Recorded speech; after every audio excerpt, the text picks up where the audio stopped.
Oh boy. Let's just pray to God this is the last fucking sequel they do.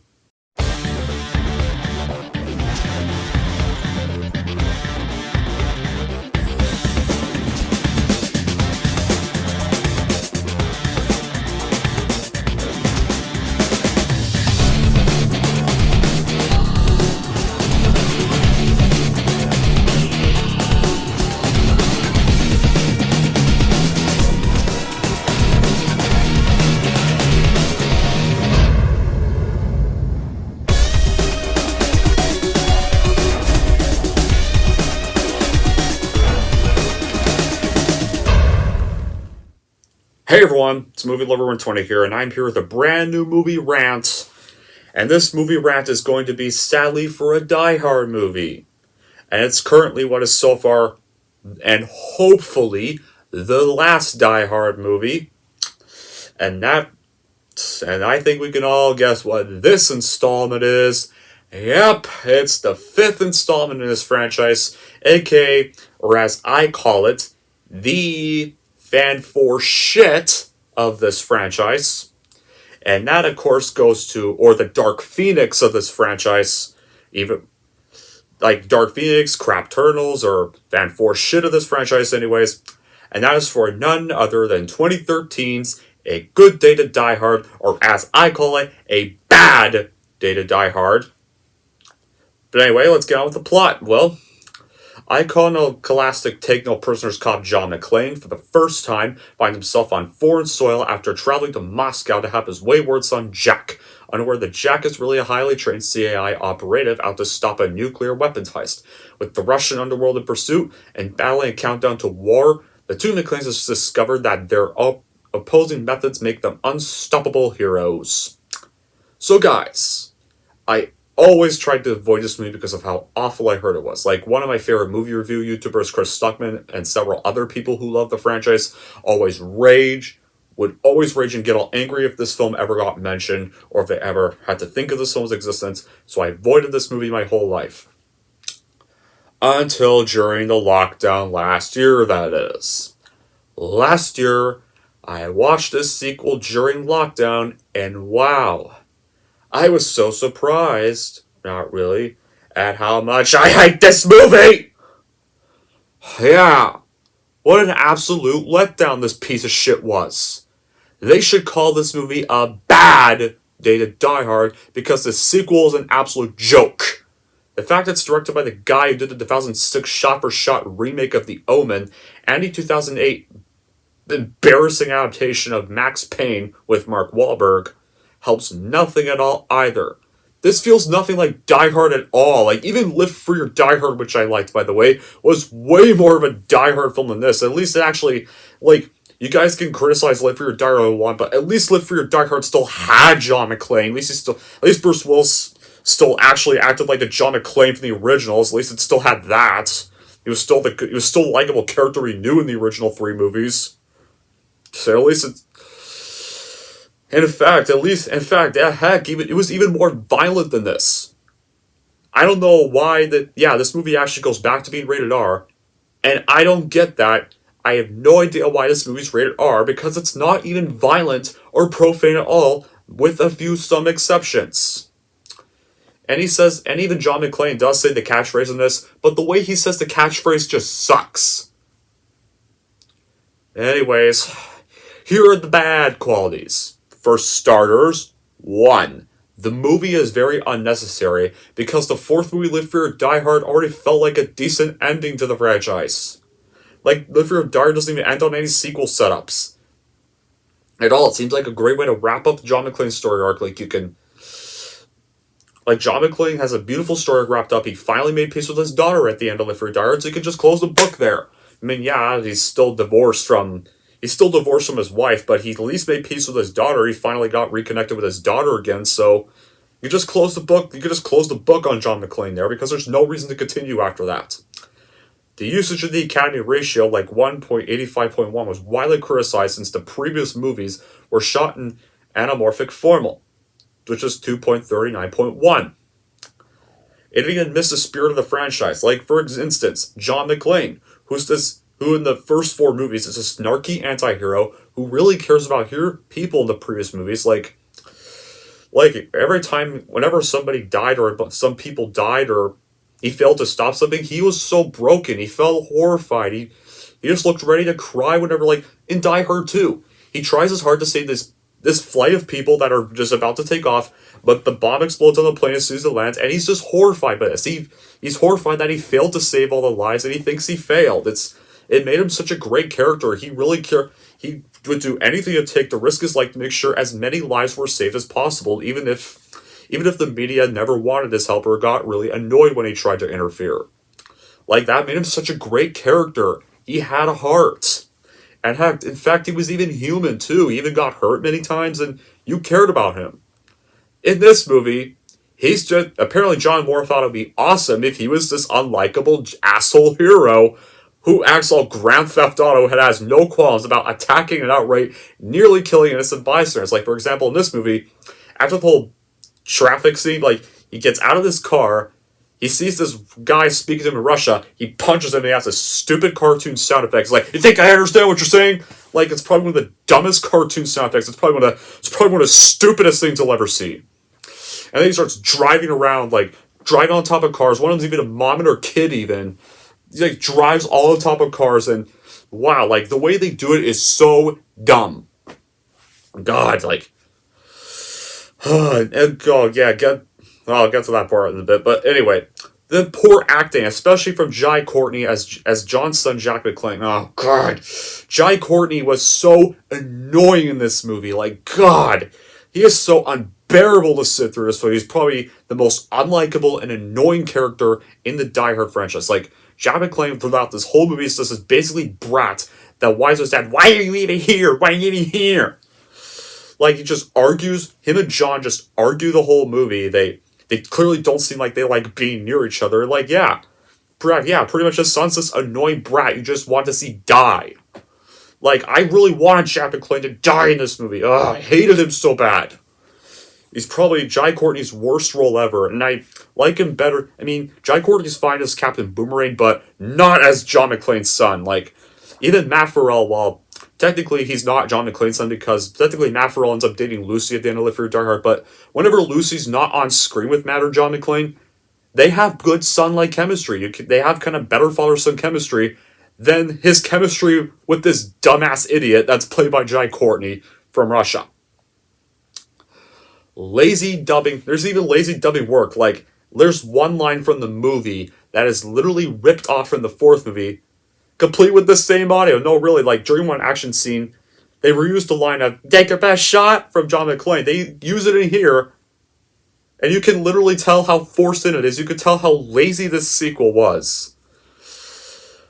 Because, heck, it even has an unbelievably weak story with, among others, terrible exposition scenes that feel convoluted and a poor plot twist complete with unsubtle foreshadowing, which I'm going to get to in a bit. They even, and what's worse, they shamelessly ripped off scenes from the previous movies. Like, remember how Hans Gruber died that awesome badass death when John McClane lets go, unhooks Hans Gruber's watch, and like Hans Gruber falls to his doom with a terrified facial expression, a beautiful shot. It's a perfect send-off to one of the best villains in cinematic history. They rip it off here. No, I'm not kidding. They literally plagiarized the damn thing like they had nothing else to do. Like they had to get the sequel done. They had to give this random villain a send-off. He dies the same way as Hans Gruber from the first movie, falling from a building, complete with the same facial expression he has in soundtrack. But unlike Gruber, the villain in this movie, Komorov, never lands on the ground. He gets sliced by the helicopter blades in midair, and it's so dark to see you can't even see any of the blood. There's even horrible cinematography, makes it feel more like a made-for-TV or direct-to-video movie. Like, so, there's such horrible CGI in this film during any of the action scenes. Like, this whole movie feels like it was shot in front of a green screen and poorly edited. Too, like, this is... God, and... Oh yeah, and the villain even has a daughter who's also evil, and her death also not only rehashes... If you thought her father's death rehashed Hans Gruber's death, the villain's daughter's death rehashes cheaply Simon Gruber's demise from the third movie, which was a helicopter crash. And speaking of Komorov and his daughter, Irina, the twist of Komorov and Irina being revealed to be evil all along is frustrating and obliterated because it comes in very late after the film has spent nearly all of its runtime focusing on Viktor Chigarin and his lackey Elik as the main villains. So in a way, this movie doesn't know who the villain is. Like, in the first four movies, they had one villain, and you knew who they were. Like, the first one had Hans Gruber. I forget the second guy's name, but he was definitely an airport terrorist. Third movie, Simon Gruber, and fourth movie, Thomas Gabriel. They had very threatening goals, and they were very life-threatening goals they had. You knew they were bad people, and they had to be disposed of. And you wanted John McClane to dispose of them successfully. Here, we don't know who anybody is. Like, who's the villain? Pick one of them or pick nobody. And writer Skip Woods and Fox tried toning down the film's tone for a younger audience, which is ironic as the film is rated R nonetheless in comparison to its predecessor. Like Live Free or Die Hard, or as I call it, Die Hard 4.0, like I've already said, from 2007, which was rated PG-13, which despite being somewhat watered down itself, was still as good as the other sequels. Yeah, still not as good as the original or Die Hard with a Vengeance, but even despite being rated PG-13, it felt more violent, and heck, we have an unrated version of Die Hard 4.0 that actually is the rated R version. It would have been slightly better, but you know what I'm talking about. And even it stayed true to the franchise's roots. Unlike this, which has another bad Russians versus good Americans plot, and the film would have been passable had it came in the 1980s, but not in the present-day world, or if it was even called Die Hard at all. Speaking of said story, and the whole idea of setting a Die Hard film in Russia is ludicrously out of place in the franchise, other than to pander to the Russian audiences. Like, the other Die Hard movies are all set in America, for Pete's sakes. And the way they end this movie, instead of a pulled back ending like in the first four films, they ended with a freeze-finished ending with McClane's reuniting with some cheap-ass music playing, like we're all supposed to be happy they're all reunited. We don't even feel happy at all. It's so cheap how they do it. And speaking of that, the film's director's cut actually removes footage. Like, the unrated cut is even far worse than this cut, but they both stink either way. Like, the director's cut just worse because it removes footage, including all appearances and mentions of Lucy McClane, even though the bits between her and John are the only redeeming moments in this whole movie. And the only time it even feels like the previous films. So the unrated cut gets a 0 out of 10. It's the poor CGI, like I said, where John and Jack are diving through the building and there's fire everywhere and they land in the water. You can tell how cheap the CGI is, like I've already said. However, I guess the theatrical cut has some good qualities I can try to tolerate, which I think are, like, John and Lucy scenes in the beginning are the only time this feels like a dire film and the only scenes I kind of enjoy watching. Even Lucy McClane is literally the one best scene in this film, and even she doesn't have much screen time. She's only in the movie for like 1 or 2 scenes and that's it. As Bruce Willis does give a fine performance, even if it was a little lazy this time again. Then again, even he hates this movie too, and I don't blame him because this movie is a piece of shit. And at least, no one's thankful, at least hopefully, this was the last cash grab Die Hard sequel we got, and because they have not announced a 6th, because it is not new whatsoever, so I hope they don't announce a 6th movie, because they should not be making any more of these sequels. And you want to know what's crazy? There are some sequels I really hate, but some people actually do love them. Like, there's some people who love the Star Wars sequel trilogy, everything. I think there's some people that may love Crap Turtles, or some people, I think, even love The Amazing Spider-Man 2 or try to defend it, but hell, there's some people even defend Alien 3, or some people apparently even love Rob Zombie's Halloween 2. Yeah, I'm not kidding on that one, guys. They actually do.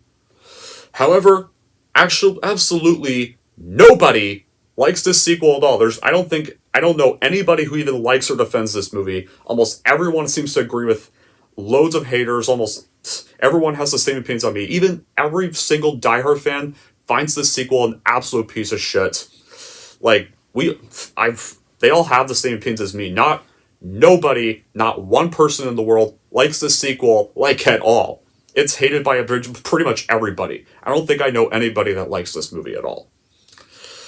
So yeah, other than that, this is one of the most garbage sequels ever, and if you love Die Hard, don't watch this piece of shit! Just stick with the first four, and just the first four alone, because those are the only ones that exist. And here's how I'm going to rank A Bad Day to Die Hard. I am going to give A Bad Day to Die Hard a 3.5 out of 10. Whew! That was something. Well, I took care of that sequel. That sequel is out of the way, and we are now done talking about the Die Hard franchise. So, yeah, this week I'm going to be posting some Matrix clips because Matrix Resurrections is coming out, and I'll be going to see that Wednesday night. So yeah, I think I might review it on Thursday the 23rd, but after that I'll be taking a bit of a holidays break from YouTube after my Matrix Resurrections review. So yeah, so before you're thinking I'm leaving YouTube, no, I'm not going to leave YouTube, guys, so don't go clicking unsubscribe thinking I'm going to leave. I'm just taking a bit of a break for the holidays because I've got some family members coming over that I want to spend some time with. But I'll still be back. I'll still make my Christmas presents video, showing what I got for Christmas, some of the movies I got for Christmas that I didn't make any unboxing videos of because I was waiting till after the holidays to do this one. So yeah. But until then, that'll be it for this rant. Thank you all for watching. And if you like this and want to see more, then don't forget to like, subscribe to Movie Lover 120.